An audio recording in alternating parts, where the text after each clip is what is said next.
check it out. This is Freddie Fox, aka Bumpy No. And I'm DJ Premier, aka Mean Joe Prince. That's right, you checking out ihiphop.com. That's right, ihiphop.com right. too, you heard? Put that on your iMac, your iPhone, or I'll punch you in your eye face. Alright, iHipHop. And I never put my focus away.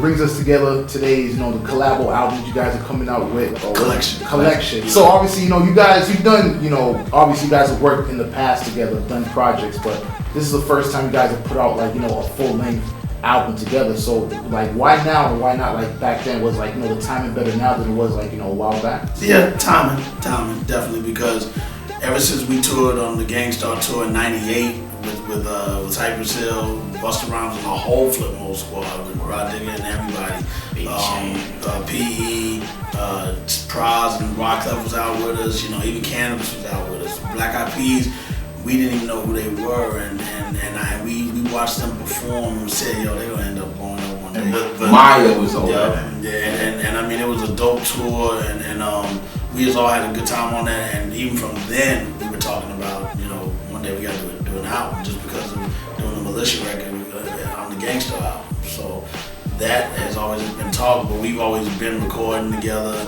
non-stop, here and there, song here, song there. Sometimes we just happen to be hanging out together and he's like, yo, let's cut a joint, and it happened to happen.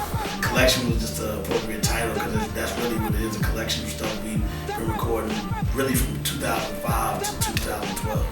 Well, I see that, you only have two, collabos on there, with Nas and Flavor Flav. So was that kind of like a conscious effort on your part to just, keep the guest spots down to a minimum so you could just get most of the shine? Yeah, well, it wasn't about getting the shine. It definitely wasn't about the shine, because any record I get on, I'm a shine.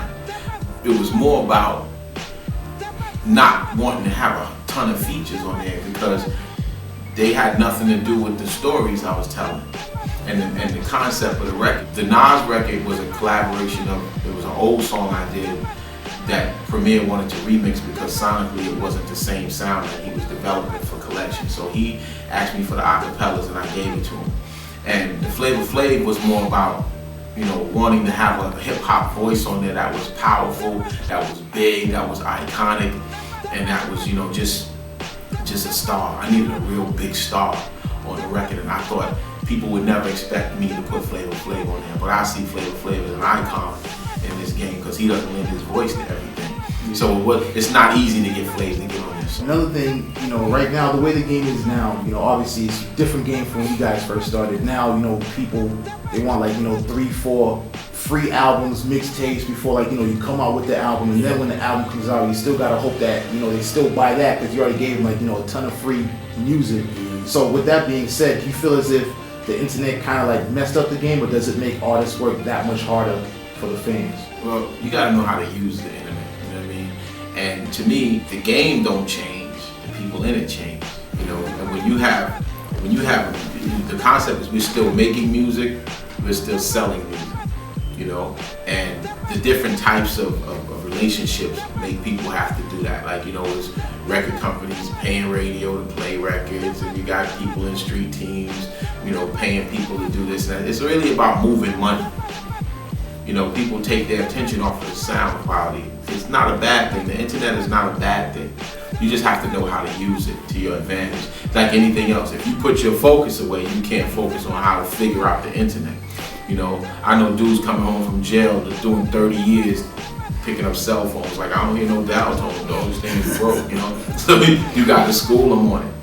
So just like some people are, you got instant celebrities. You don't know who you tweet, who you Facebooking and all that. You just know that they got a picture with, it may not even really be them. So you have to know how to kind of block out the invisible man and look at what it's really for. Okay, all of these people follow me. You never really know who's really following me. You never really know. So you don't know if they friend or foe. So all of that stuff you have to learn how to put up a barricade around yourself for, and you have to move like a soldier through the trenches and say wow, okay, when I push my music through this, once you put it out there, it's out there. people be trying to hurry up and delete tweets and all that. It's out there, B. Once you push send and it hit that timeline, it's out there. So your music is the same way. Once it get out there, you say, oh man, that mix wasn't good. People are putting up records with bad mixes on them and vocals too loud and music bumping and music too low and voices too loud. You have to take care of your product. The internet exposes people in a lot of ways, and it also hides a lot of the true essence of what's wrong. So it's a balance. Yeah, it's bad and it's good. Like anything else in life, you just have to know how to use it.